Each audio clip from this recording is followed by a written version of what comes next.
इससे पिछली वाली वीडियो में हमने थर्मोडायनेमिक्स का बेसिक पढ़ा था, ठीक है। टाइप्स ऑफ बाउंड्रीज पढ़ी थी हमने, थर्मोडायनेमिक क्या होती है ये पढ़ी थी हमने। तो आज की वीडियो में हम थोड़ा सा और बेसिक के बारे में पढ़ेंगे। ये पूरा जो आपका चैप्टर है ना, ये पूरा थर्मोडायनेमिक की बेसिक्स ही पढ़ाएगा आपको, और ये पढ़ना भी काफ़ी इंपॉर्टेंट है ताकि आगे आने वाले टफ चैप्टर्स की आप अच्छी तरीके से और बहुत फास्टली अंडरस्टैंड कर सकें, ठीक है। तो हम कंटिन्यू करते हैं इस चैप्टर को with the topic state of a system. Start करते हैं हम। प्रेशर, वॉल्यूम, टेम्परेचर, डेंसिटी, ये कुछ प्रॉपर्टीज़ हैं। ये आप बहुत अच्छे से जानते होंगे इन प्रॉपर्टीज़ को, ठीक है। इनके फॉर्मूलेज भी होते हैं कुछ कुछ, तो आपको मे बी वो याद हो या नहीं, पर इसमें आप सिर्फ इतना ध्यान रखिए कि इनमें सिर्फ क्या बताने की कोशिश करिए कि ये जो सारी प्रॉपर्टीज़ होती हैं इनको थर्मोडायनेमिक प्रॉपर्टीज़ कहा जाता है। क्यों?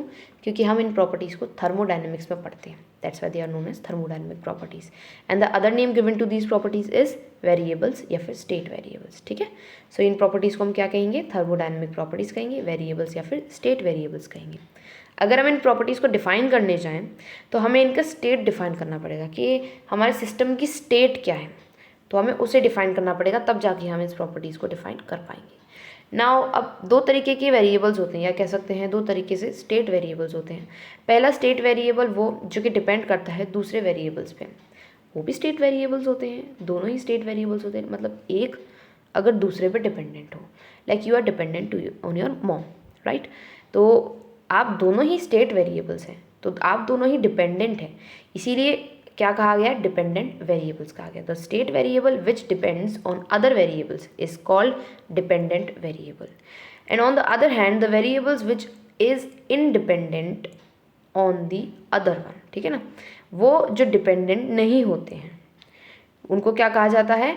उनको कहा जाता है independent variable, like the relation of yours to your siblings, ठीक है ना। समहाउ कभी कभी, मैं हर सिचुएशन में नहीं कह रही, आपको सिर्फ समझाने के पॉइंट ऑफ व्यू से, कि जब आपका वेरिएबल किसी पर डिपेंडेंट ना हो तो वो इंडिपेंडेंट वेरिएबल पे आएगा।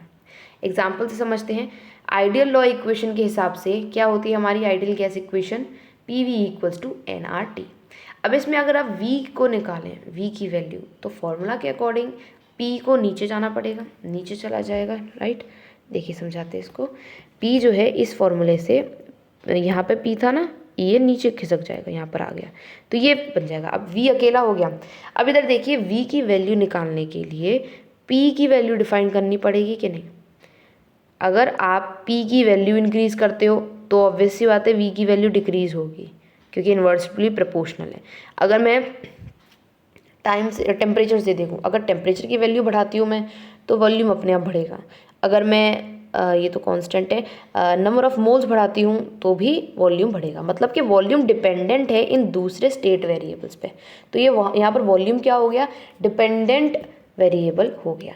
तो the volume of the gas depends on the amount, temperature, pressure, and that's why volume is dependent variable, whereas the amount of gas, pressure, temperature, these are independent variable, ठीक है। मतलब कि आप pressure को, temperature को अपने according बढ़ा सकते हो, कम कर सकते हो, उससे कोई फ़र्क नहीं पड़ेगा। या फिर हम ऐसा कहें कि अगर आप वॉल्यूम को बढ़ाते हो, कम करते हो, तो प्रेशर, टेम्परेचर और नंबर ऑफ मोल्स पे या फिर अमाउंट पे कोई इफेक्ट नहीं पड़ेगा।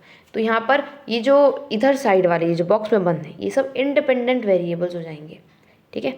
वेयर एज जो वॉल्यूम है, जो अकेला छूटा हुआ है, वो डिपेंडेंट वेरिएबल हो जाएगा, क्योंकि उसकी वैल्यू डिपेंड कर रही है।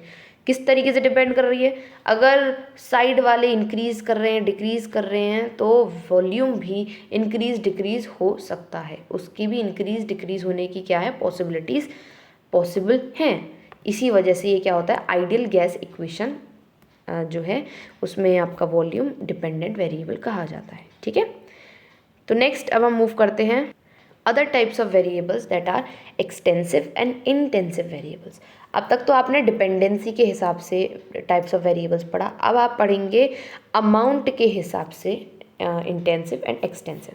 What are intensive variables? Intensive variables आपके वो होते हैं जिनकी वैल्यू इंडिपेंडेंट होती है ऑन दी अमाउंट या फिर मास ऑफ अ सिस्टम पे, ठीक है। जैसे कि टेम्परेचर, मतलब कि अगर आप कोई पानी लें, किसी एक बर्तन में पानी लें आप, और उसको हीट अप करें, ठीक है। एक बर्तन में अगर आप छोटा मतलब एक ग्लास में पानी लेके हीट करें, ऑन द अदर हैंड अगर एक बड़े से बर्तन में हीट करें, तो बात बताइए पानी जो है वो बॉयल करना तो 100 डिग्री सेल्सियस पे ही स्टार्ट करेगा, चाहे वो ग्लास के अंदर का पानी हो या फिर वो बड़े बर्तन के अंदर का पानी हो। मतलब क्या हुआ कि टेम्परेचर जो है वो मास पे डिपेंडेंट नहीं है। टेम्परेचर उतना ही रहेगा बॉइलिंग का जितना छोटे वाले अमाउंट में है और जितना ही बड़े वाले अमाउंट में, दोनों में क्या है सेम रहेगा, मास से कोई इफेक्ट नहीं पड़ेगा। तो इंटेंसिव वेरिएबल्स वही वेरिएबल्स होते हैं जो कि इंडिपेंडेंट होते हैं on the amount of substance या फिर on the mass of the system. वो जो सिस्टम आपने लिया उसका मास कितना है, ठीक है। आई होप आपको ये एग्जांपल समझ में आया होगा टेम्परेचर वाला। नेक्स्ट हम मूव करते हैं एक्सटेंसिव वेरिएबल्स पे। एक्सटेंसिव वेरिएबल्स आपके क्या होते हैं? It is the one whose value is dependent on the amount of system, so it just a contrary to that of the intensive variables. Extensive आपके वो होते हैं जो कि डिपेंडेंट होते हैं, जैसे कि वॉल्यूम आप ले लो। अब वॉल्यूम लेंगे, इसका क्या मतलब हुआ? अब छोटे से गिलास में आप पानी ले रहे हो तो उसका वॉल्यूम कम है, वहीं बड़े बर्तन में पानी ले रहे हो तो उसका वॉल्यूम ज़्यादा है। तो वॉल्यूम डिपेंड कर रहा है ना मास पे, तो इसीलिए क्या हो गया? एक्सटेंसिव वेरिएबल हो गया, ठीक है। तो ये थे आपके दो इंटेंसिव एंड एक्सटेंसिव वेरिएबल। अब थोड़ी सी और इन्फॉर्मेशन इसके बेस पे। The ratio of any two extensive variable is an intensive variable. Means अगर आप दो एक्सटेंसिव वेरिएबल्स लेते हैं तो उनका रेशियो क्या आता है? इंटेंसिव आता है। फॉर एन एग्जाम्पल, अगर हम लेते, अभी मैंने आपको बताया कि वॉल्यूम क्या है? एक इंटेंसिव, वो एक्सटेंसिव वेरिएबल है, राइट। देखिए एग्जांपल में देखिए, density is the ratio of two extensive variable, that is a mass and a volume.